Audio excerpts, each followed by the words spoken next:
લક્ષ્ય ન્યૂઝ, એક નજર, એક લક્ષ્ય. દિયોદર તાલુકામાં તાલુકા પંચાયતની રચનાને લઈને રાજકીય ગરમાવો જોવા મળ્યો. દિયોદર તાલુકામાં તાલુકા પંચાયતની રચનાને લઈને આજે રાજકીય ગરમાવો જોવા મળ્યો.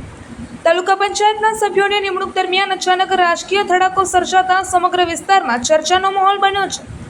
મળતી માહિતી મુજબ દિયોદર તાલુકા પંચાયતમાં કોંગ્રેસ પક્ષના 12 સભ્યો અને ભાજપ પક્ષના 10 સભ્યો હોવાથી કોંગ્રેસની બહુમતી સ્પષ્ટ માનવામાં આવી રહી છે.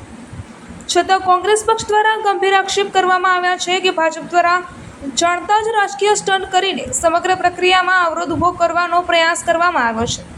કોંગ્રેસનો વધુમાં આક્ષેપ છે કે ભાજપના કેટલાક સભ્યો અગાઉથી મળેલા હતા અને પક્ષની અંદરની લડાઈના કારણે રાજકીય વાતાવરણ ડહોળવાનો પ્રયાસ થયો છે. આ સમગ્ર મામલામાં ચૂંટણી અધિકારીની કામગીરી પર ચર્ચામાં રહી છે. કોંગ્રેસના અધિકારીઓ મુજબ ચૂંટણી અધિકારીને સવારે 11:30 વાગે હાજર રહેવાનું હતું, પરંતુ તેઓ મોડા પહોંચ્યા હતા. કારણ પૂછતા તેમણે ગાડી પંચર થઈ હોવાનું કારણ જણાવ્યું હતું. હાલ સમગ્ર મામલો વધુ ગરમાયો છે અને હવે અંતિમ પરિણામ આગામી 27 તારીખે જાહેર કરવામાં આવશે. અહેવાલ રાજપૂત ફલાભાઈ વાવથરા.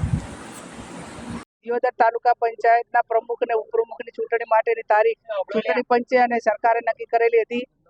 જે એજન્ડાની કાર્યવાહી તે કરવાની થાય એ પ્રમાણે જે હોલમાં મિટિંગ બોલાવી હતી ત્યાં 10 વાગે કોંગ્રેસના સભ્યો આવી અને ચૂંટણી અધિકારીની રાહ જોતા હતા. ભારતીય જનતા પાર્ટીના 10 સભ્યો ચૂંટાયેલા છે અને કોંગ્રેસના 12 ચૂંટાયેલા છે. અમારા તાલુકા પંચાયતના પ્રમુખ તરીકે જે કોંગ્રેસ પાર્ટી જેને મેન્ડેટ આપ્યું હતું એવા પ્રભાબા અને તાલુકા પંચાયતના ઉપપ્રમુખ તરીકે અમારે જે ચાવડા પન્નાબેન, આ બંનેને કોંગ્રેસ પાર્ટીએ એ મેન્ડેટ આપેલો હતો. ભારતીય જનતા પાર્ટી પાસે બહુમતી ન હોવાથી એમને કોઈ પણ ભોગે આજે આ ચૂંટણી ન થાય એના માટે કરીને સરકારના જે અધિકારીઓએ જેને ચૂંટણીની જવાબદારી આપી છે એસડીએમ, એમને ભારતીય જનતા પાર્ટીના સભ્યોને અંદરો અંદર એકાબીજાની ઝઘડો કરવા માટેનો પ્રયત્ન કર્યો અને માત્ર બહાનું કાઢ્યું કે કાયદો અને વ્યવસ્થા એ જળવાતું નથી, એટલે અમે ચૂંટણી મુલતવી રાખીએ છીએ અને 27 તારીખે ચૂંટણી કરવામાં આવશે.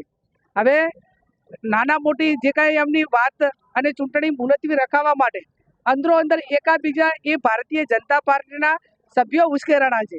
કોંગ્રેસના 12 સભ્યોને નાને કોઈ વસ્તુને લેવા દેવા નથી.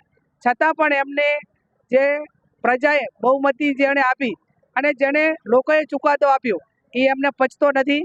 ક્યાંક ને ક્યાંક ભારતીય જનતા પાર્ટી લોકશાહીને માનતી નથી.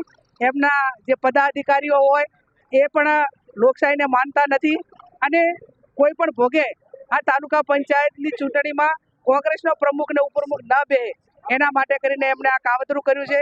અમારા માજી ધારાસભ્ય શિવાબા, અહીંયા કોંગ્રેસ પાર્ટીના હોદ્દેદારો ભરતસિંહજી વાઘેલા, નરસિંહભાઈ, તમામ કોંગ્રેસના કાર્યકરો અહીંયા ઉપસ્થિત છે અને અમારા 12 સભ્યોએ ચૂંટાયેલા એ નક્કી કર્યું છે કે જ્યાં સુધી ચૂંટણી ન થાય ત્યાં સુધી અમે સભાખંડમાં જ બેસીશું અને અમે પણ જ્યાં સુધી ચૂંટણી ન થાય ત્યાં સુધી અહીંયા તાલુકા પંચાયતમાં જ બેસીશું અને સમગ્ર બનાસકાંઠા જિલ્લો હોય, વાવથરા જિલ્લો હોય, એ તમામ કોંગ્રેસના કાર્યકરોને હું વિનંતી કરું છું કે આજે લોકશાહી બચાવવાની જવાબદારી આ દેશમાંથી અંગ્રેજોને બહાર કાઢીને ગાંધીજી, સરદાર વલ્લભભાઈ પટેલને કોંગ્રેસના નેતાઓએ આ દેશને આઝાદી આપી છે અને આઝાદીના ભાગરૂપે એ દેશને લોકશાહી મળી છે અને આ લોકશાહીનું પતન કરવા જઈ રહ્યા છે. ત્યારે આમ પ્રજાની જવાબદારી છે લોકશાહી બચાવવાની, કોંગ્રેસના કાર્યકરોની જવાબદારી છે. સમગ્ર જિલ્લાના કાર્યકરો અને તમામ હોદ્દેદારો એ દિયોદર તાલુકા પંચાયતમાં આવે અને જ્યાં સુધી તાલુકા પંચાયતના પ્રમુખ અને ઉપપ્રમુખની ચૂંટણી ન થાય ત્યાં સુધી સમગ્ર જિલ્લાના કાર્યકરોને આમ જનતા અને જેને કોંગ્રેસે આ 12 સભ્યોને વોટ આપ્યા છે એ તમામ લોકો અહીંયા તાલુકા પંચાયતમાં આવે અને ચૂંટણી પંચ ઉપર ને સરકાર ઉપર ચૂંટણી કરાવવા માટેનું દબાણ કરે એવી પણ હું વિનંતી કરું છું. અને આ ચૂંટણી ખોટી રીતે જે બંધ રાખી છે એના સામે હાઈકોર્ટમાં જવું પડે. આ અધિકારી સામે તો કોંગ્રેસ પાર્ટી હાઈકોર્ટમાં થશે અને જે એમને કપડાની વાત કરી હોય કે ફડાવવા માટેની કે બીજી વાત કરી હોય એ માત્ર એમને ભાજપના કાર્યકરોએ કર્યું છે. કોંગ્રેસ પાર્ટીના કોઈ કાર્યકર કે હોદ્દેદાર એ અધિકારીને પણ અડ્યા નથી અને કોઈ પણ વસ્તુ કરી નથી.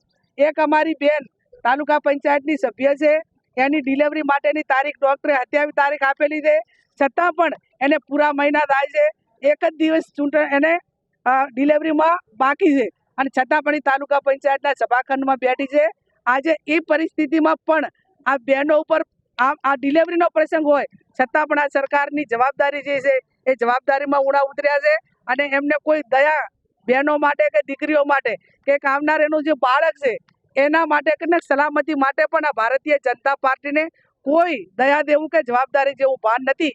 એ આના ઉપરથી નક્કી થાય છે. એટલે હું અપેક્ષા રાખું કે સમગ્ર જિલ્લાના કોંગ્રેસના કાર્યકરો અહીં આવે અને હજી પણ અમે પ્રાંત અધિકારીને સરકારને વિનંતી કરીએ છીએ કે ચૂંટણી તમે અત્યારે કરાવી નાખો અને પ્રજાને હેરાન ના કરો. જે બેનને ડિલિવરી થવાની છે બેનને હેરાન ના કરો અને લોકશાહીનું ગળું દબાવવાનો પ્રયત્ન ના કરો એવી હું મીડિયાના માધ્યમથી અને સોશિયલ મીડિયાના માધ્યમથી સરકારને અને આમ પ્રજાને વિનંતી કરું છું. એ ટાઈમે પહેલાં કોણ અમારા કોંગ્રેસના 12 મેમ્બર છે, 12 મેમ્બર અમે 11 વાગે અંદર એન્ટ્રી લઈ લીધી. પછી ભાજપના એના પછી 30 મિનિટ પછી ભાજપના 10 મેમ્બરો એન્ટ્રી લીધી. બધાનું સાહેબ દ્વારા ફૂલ આપીને સન્માન કરવામાં આવ્યું. જેવી સભા એમને શરૂઆત કરી, નામ બોલ્યું કે પ્રમુખ પદે આ છે અને ઉપપ્રમુખ પદે આ છે, આ પાર્ટીમાંથી આ છે, આ પાર્ટીમાંથી આ છે, નામ જેવો જાહેર કર્યા. એવામાં નામ જોતું મને યાદ નહીં પાકું, પણ રોટેલા સીટ ઉપરથી એમને ઉપપ્રમુખ પદના તાલુકા પંચાયતના ઉમેદવાર હતા બીજેપીના, અને કોરોના સીટ ઉપરથી ભાઈ એક મેમ્બર હતા. એમને કોઈ વાતચીતમાં કોઈ બોલવાનું છે, એમાં કંઈક બોલતા હતા ને એમાં મોજરી સીટ ઉપરથી બેન છે એમને દ્વારા કોઈ દલીલો કરવા માંડ્યા. એમને ભાજપ દ્વારા અંદરો અંદર ડખા હતા. અમારા કોંગ્રેસના 12 મેમ્બરોમાંથી કોઈ પણ એ વખત જોયું પણ નહીં, છતાં એમને અંદર 15 મિનિટ ચાલ્યું બંને વચ્ચે. સાહેબ દ્વારા કહેવામાં આવ્યું કે ભાઈ થોડી વાર શાંત થઈ જાઉં, ચૂંટણી ચાલુ કરું. ચૂંટણી 3-4 વખત કહેવામાં આવ્યું, પણ એમનું પ્રી પ્લાનિંગ હતું પહેલેથી કે આવું કરીને ચૂંટણી થોડીક પાછી કરી. અમે લગભગ 7 દિવસથી માતાજીના દર્શને પ્રવાસે ગયેલા હતા. એ દિવસે અમારા મેમ્બરો ઉપર ખૂબ પ્રેશર આવતું હતું કે તમે પાર્ટીમાં આવો, તમને આ આપશું, આ આપશું. પણ અમારા જે 12 મેમ્બર છે ને એ અકબંધ હતા.